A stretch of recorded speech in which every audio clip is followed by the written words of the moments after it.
Gérald Elbas, tu diriges Médiacité. Et à ce titre, effectivement, tu te semblais tout à fait indiqué pour animer un atelier sur culture et patrimoine ici aux Assises de la médiation numérique à Ajaccio.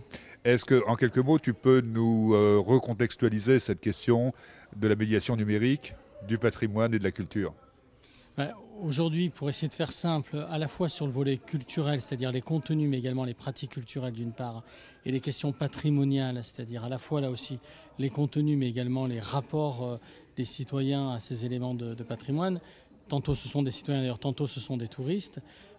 Pendant longtemps, on a postulé qu'il suffisait de mettre les contenus, de les stocker quelque part, pour que par un miracle numérique dont on a assez peu la mesure, les interactions fonctionnent aussi simplement que ça. En fin de compte, on s'aperçoit que c'est une condition nécessaire, mais très loin d'être suffisante, qu'il faut absolument qu'il y ait des acteurs professionnels, et singulièrement des médiateurs, qui fassent justement l'entre-deux entre ces contenus, leur contextualisation, leur appropriation, et que les interfaces, quelles que soient les technologies utilisées, ne suffiront pas, même si elles formulent des propositions. Donc l'objet de l'atelier était de voir comment des acteurs qui sont nés autour de la médiation et de l'animation multimédia pouvaient développer des stratégies, développer des projets autour de ces notions de pratiques culturelles, pratiques créatives, appropriation de contenu, accès à la culture et sur le volet patrimoine, justement, accès à ces contenus et mise en circulation de toutes ces choses-là, quoi. L'avantage par rapport à tes collègues que j'ai eus en cours d'atelier, toi j'étais à la fin des ateliers, donc est-ce que cet atelier produit des pistes de chantier pour l'avenir? Et je pense particulièrement à un sujet qui me tient très à cœur, qui est qui est celui du tourisme. Alors déjà, il produit des constats. Il produit des constats en ce sens que on a des niveaux de questionnement qui sont avec des écarts énormes. On a des disparités territoriales qui sont très importantes entre tel territoire, quel que soit l'échelon territorial, que ce soit une communauté de communes, une région, un département qui aura développé un programme, que ce soit un programme de numérisation patrimoniale ou que ce soit un programme de lieu d'accès public à Internet dans lesquels il y a de l'appropriation. Donc déjà, les constats, c'est des niveaux très disparates, première chose.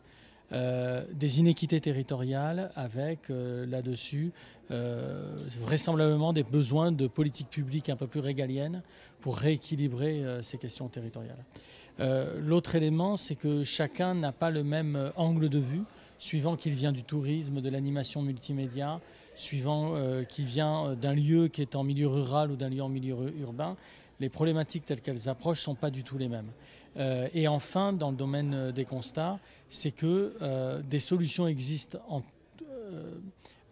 par rapport aux recherches et aux besoins de ces acteurs, mais sauf que la mise en réseau est aujourd'hui quelque chose de très complexe, de très difficile.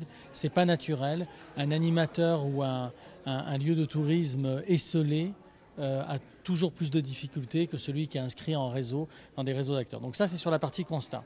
Sur la partie enjeux et objectifs de ce qu'on pourrait mettre en œuvre, voilà, on a déjà décrit quelques premières choses, c'est-à-dire comment travailler sur cette mutualisation de ressources, sur cette mise en réseau des acteurs. Ça, c'est une première chose. Mais au-delà, comment, par exemple, sur la question du tourisme, véritablement réussir à arrêter à chaque fois de céder à la dernière sirène technologique, à la dernière killer application, et plutôt essayer de penser quelque chose qui soit au service du développement des territoires et de faire en sorte que les acteurs du tourisme soient des acteurs, deviennent à leur tour des médiateurs de ce qui pour certains fait leur fonds de commerce, que ce soit les industries hôtelières, que ce soit les restaurateurs, etc. Et qu'on soit bel et bien sur un décloisonnement entre des gens qui vivent du tourisme, des gens qui font du tourisme et des gens qui circulent et qui essayent de mettre en réseau sur ces territoires. Donc là, on est dans le domaine du vœu pieux. À ce niveau-là, les choses qu'on voit émerger, alors moi qui viens d'Aquitaine, on commence à voir émerger des initiatives de politique publique, mais qui restent régionales. Et forcément, sur une région touristique comme l'Aquitaine, il y a des enjeux qui sont colossaux. Mais pour autant, ça ne répond pas aux vraies questions. C'est comment va-t-on chercher la toute petite entreprise et là-dessus, c'est pour ça qu'on travaille, notamment en Aquitaine, sur le fait de développer des micropôles de compétences qui ne soient pas centrés sur le tourisme, mais qui mêlent des acteurs culturels, des acteurs artistiques, des acteurs du tourisme, des acteurs du développement économique et faire, on va dire, des petits creusets d'économie créative à l'endroit où les gens vivent, à l'endroit où les entrepreneurs entreprennent, je serais tenté de dire, pour faire en sorte qu'il y ait de la mutualisation de compétences et que le numérique soit un élément de transversalité et non pas une énième discipline pure et dure, quoi. Écoute, je te remercie Gérald, je pense qu'on aura l'occasion de revenir sur ce sujet-là parce qu'il y a probablement des fiches de poste à créer et beaucoup d'avenir pour ces choses-là. À bientôt.